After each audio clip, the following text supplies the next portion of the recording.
As the Ukraine-Russia war raged on, people around the world anxiously anticipated its end, knowing the significant challenges that lay ahead for Ukraine's recovery. War-driven devastation had left millions of buildings in ruins and financial resources exhausted, plunging the economy into disarray. Rebuilding this war-torn nation became an immediate priority, demanding substantial financial input and strategic planning. Ukrainian President Volodymyr Zelensky emerged as a pivotal figure in this rebuilding narrative. Revered as a hero in the early 2020s for his resilience, Zelensky's strategic decision-making post-war only enhanced his reputation. His leadership was marked by an active role in securing foreign investment to fund the enormous reconstruction efforts. The reconstruction efforts were estimated to require approximately $500 billion, resources Ukraine did not possess independently. Zelensky found allies in high-profile American corporations, namely BlackRock and JP Morgan. BlackRock, a global investment management corporation, functioned as the strategic investment advisor for Ukraine. Their role included advising on attracting international investments and crafting an economic rebirth blueprint for the country. In turn, Ukraine compensated BlackRock for their insightful guidance. On the financial front, JP Morgan, a leading global financial services firm, stepped in as a financial consultant. In 2023, JP Morgan hosted a pivotal conference with Zelensky, pitching the concept of a new bank devoid of traditional banking structures. Their proposal extended beyond financial strategies.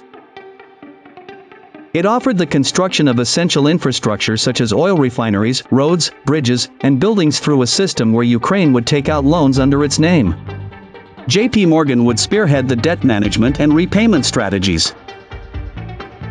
This collaboration extended to strategic resource management. Ukraine, in need of investment, offered vast agricultural lands, oil wells, and other natural assets as collateral to secure loans.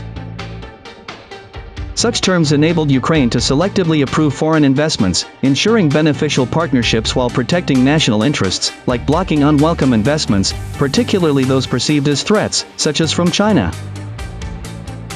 The mutual understanding required foreign countries investing in Ukraine to expect compensation beyond principal repayments.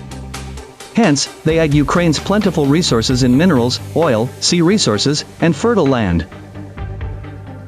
This combination of international partnerships and resource allocation promises not only to rebuild Ukraine's economy post-war but also to foster a platform for future growth and stability. The success of this plan is contingent upon collaborative international economics and strategic geopolitical partnerships. The intricate tapestry of global politics and economics is woven with threads of ambition, opportunism, and power plays, often leaving the common populace questioning what lies beneath the surface. In recent times, Ukraine has emerged as a focal point in this geopolitical chess match, largely due to its abundant agricultural lands and strategic positioning.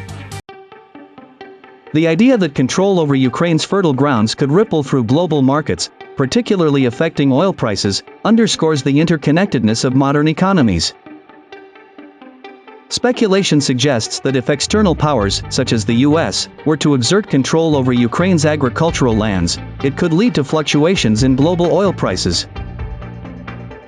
Sunflower oil, a staple figure in the discussion, might see price hikes, potentially pushing consumers toward alternatives like palm or castor oil, subsequently raising their prices in a domino effect observed across the globe.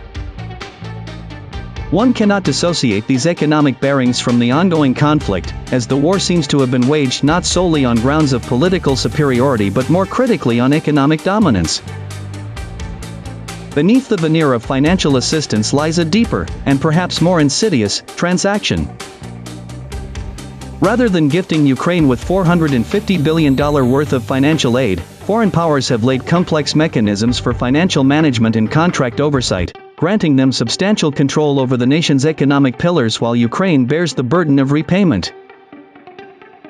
The compensation for these extensive loans appears to be Ukraine's relinquishing control over its economy, natural resources, and industries that drive its strategic importance.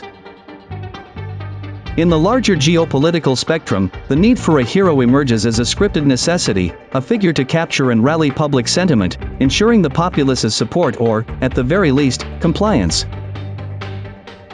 However, the narrative pivots back to the economic forefront, as the hero's part in this grand play begins to wane.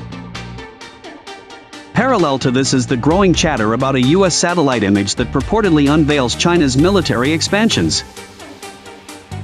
The emergence of this film during critical budget discussions raises eyebrows, leading some to question whether it is genuine intelligence or a tool of propaganda aimed at bolstering U.S. defense budgets in a bid to counter China's advancements in military technology. Cumulatively, these events paint a scene of ambition and strategic maneuvering, where the apparent battles are but shadows of the real economic and power struggles.